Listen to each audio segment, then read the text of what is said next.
The Amazon rainforest continues to burn Thursday, with one government agency in Brazil registering nearly 73,000 separate fires, the highest number since records began in 2013. Reuters correspondent Jake Spring has been traveling the Trans-Amazonian Highway for the past week for a first-hand report. I'm in the city of Porto Velho in Brazil's Amazon region. We've observed fires at every stage of the process, from smoke gradually beginning to envelop pristine forest as the underbrush catches fire, to raging fires that cast pillars of smoke hundreds of feet into the air. The smell is of a summer barbecue, with the wind carrying the odor of wood charcoal burning. We can't see the horizon because a cloud of smoke hangs in the air and also obscures the sun. A pilot told me it's the worst he's seen it ever, and that backs up the official statistics that show that forest fires are up more than 80% this year, hitting a record. The Amazon is the world's largest tropical rainforest. Scientists say that its protection is vital to the fight against climate change because it absorbs vast quantities of carbon dioxide. But this year, deforestation has already hit a decade high, with the forest fires coming on top of this and worsening the destruction. Studies point to that if this destruction continues, the ecosystem will encounter a tipping point, after which the Amazon will enter a death spiral from which it can never recover. Brazilian President Jair Bolsonaro enraged environmentalists this week by making unfounded claims that non-governmental organizations started fires out of anger after he cut their funding. But environmentalists blame increased development of the region, saying cattle ranchers and loggers burn the land to clear it for their use, emboldened by Bolsonaro's pro-business policies. Fires engulfing large swaths of the Amazon rainforest. The smoke is traveling far and wide.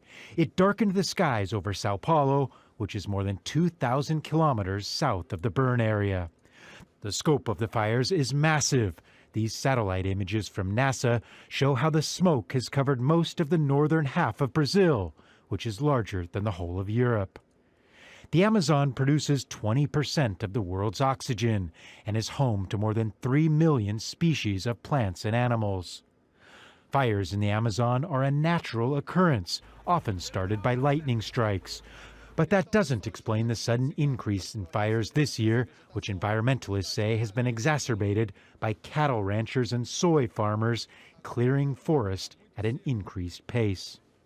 Enforcement of Amazon burning has been scaled back under President Jair Bolsonaro, a longtime skeptic of environmental concerns.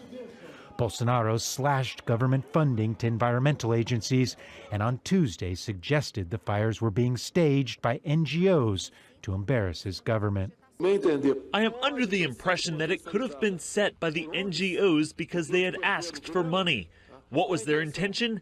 To bring about problems for Brazil. When fires burn in the Amazon, the area is so large, there's nothing firefighters can do to put them out. When these fires finally do go away, environmentalists say that damage will have been done. Here it is really, much of it is permanently wasted, in a sense that it takes ages to regrow a forest and it can never be regrown in the original way. The Amazon rainforest, often called the lungs of planet Earth, now filled with smoke and fire and choking one of the world's most diverse ecosystems. Gabriel Elizondo, Al Jazeera. And amid global concern, French President Emmanuel Macron is now calling on world leaders at the G7 summit to put those massive fires in Brazil's Amazon at the top of the agenda this weekend and direct resources needed to help Brazil put them out. For his part, President Trump says the U.S. is ready to assist with those containment efforts. Christina Coleman joins us live from our West Coast bureau with the situation that really is causing concern. Hi, Christina. Hi, Eric. Well, thousands of miles of scorched forest, hundreds of burned trees, and giant plumes of smoke so large they can be seen from space. It's all part of these big fires. Today, Brazil's military was deployed to help fight the flames. Fires are common in Brazil during its dry season, but scientists say they're more widespread this year, up by 85% compared to this time last year.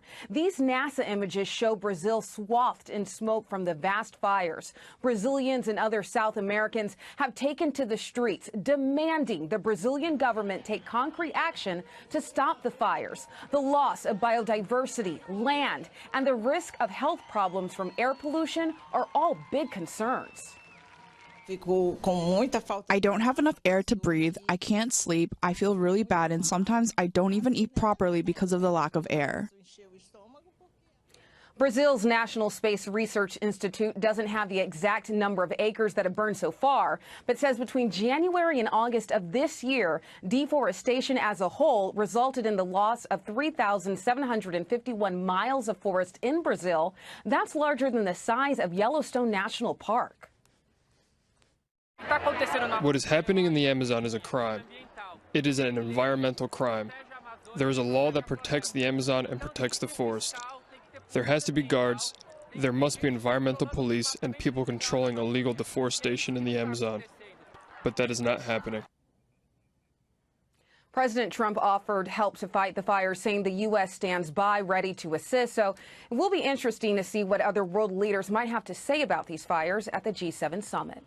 This is footage of the Brazilian Amazon, on fire. As of August 20th, 2019, there have been more than 74,000 fires in this region. And that's not normal. In fact, according to Brazil's National Institute for Space Research, it's already the largest number of fires on record for a single year. So what makes this year so different? And what happens if the fires continue to burn? First of all, not only is there an unprecedented number of fires, but there's also a massive amount of smoke in the air, so massive that it's visible from space.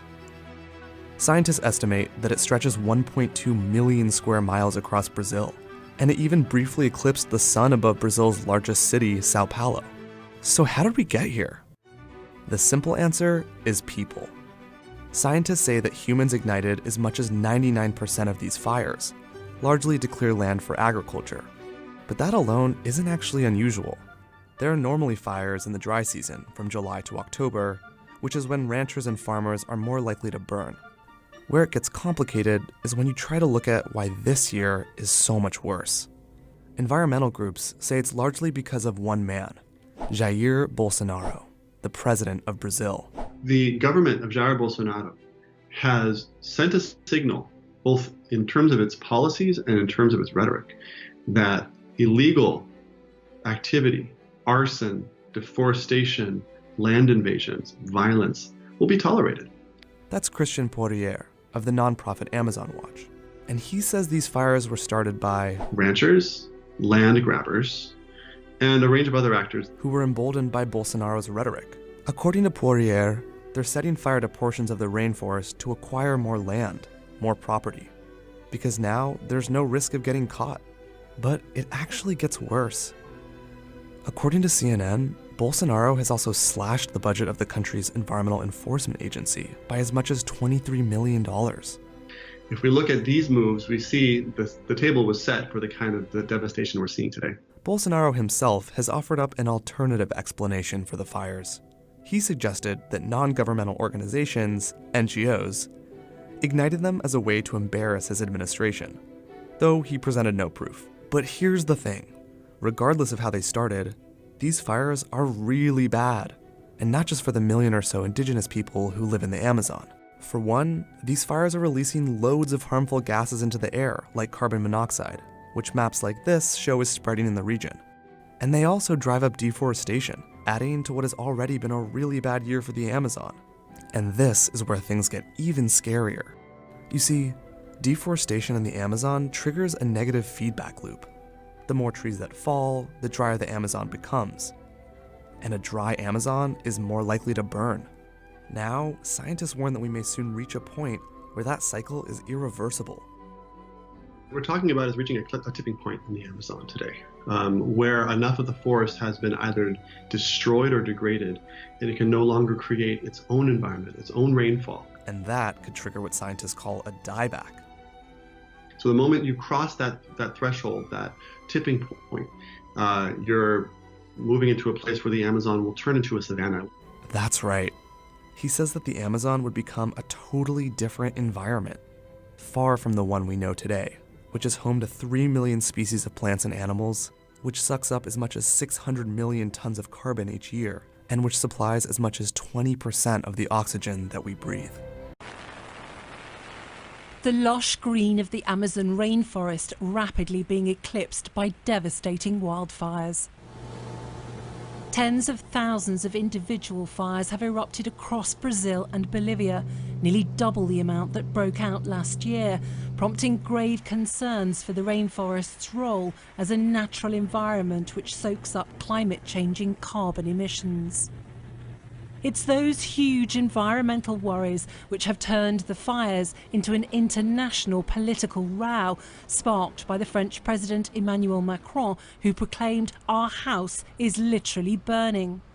Backed by Boris Johnson, he wants an urgent discussion at this weekend's G7 summit of world leaders in France. I passionately share the view of Emmanuel Macron about what's happening in Brazil. And one of the things I'm going to be raising at the G7 is the horrific loss of habitats and species around the world. An angry Brazilian President Jair Bolsonaro accused France of colonial-style meddling and said Brazil didn't have the resources to tackle the fires. Back in June, he was pictured with Mr. Macron making commitments to climate change, which the French say were disingenuous. Jair Bolsonaro, impeach, arrest! But in the face of growing global protests and threats to axe trade deals, Mr. Bolsonaro now appears to be trying to pacify international criticism by raising the prospect of deploying the army. He stands accused of encouraging the short-term benefits of logging and supporting the clearance of areas of rainforest for agriculture, putting his country's economy ahead of the preservation of the planet. There's a collective will to act on climate change, not just with written agreements, but with action that we will implement at the G7 summit. But Britain will also have to weigh its economic ambitions versus its commitment to climate change. Britain's Trade Minister Conor Burns was this week pictured drumming up business for a post-Brexit Britain on a trip to Brazil. Ahead of the G7 in Biarritz, protesters were caricaturing world leaders, goading them to take action to stem the crisis.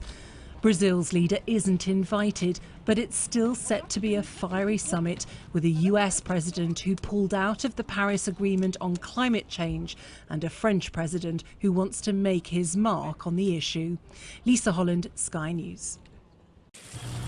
Urgent pleas to save the rainforest as the Amazon burns. One NASA scientist saying nearly all the fires at Satellite C in Brazil were started by people, making room for crops and cattle, but now threaten the health of the entire planet. What starts in the Amazon doesn't stay in the Amazon. It changes air quality for people near and far, and it changes our planet by adding greenhouse gases and exacerbating the problems of climate change. I'm not going to be able to stay here long because this fire is spreading. But conservationist Paul Rosalie was at this fire on the Brazil-Peru border last month. There are literally millions of animals in this forest that cannot escape right now.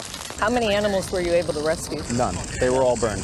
His video and the hashtag Pray for Amazonia shared on social media today, but more needs to be done. This should be the wake-up call that pulls us back from the edge. In the northern hemisphere, parts of Siberia and Alaska are burning too, just weeks after a blistering July, the hottest month on record. What we're seeing on a warmer, drier planet is a risk of larger and more extreme wildfires. Living with the consequences of a changing climate. Ann Thompson, NBC News.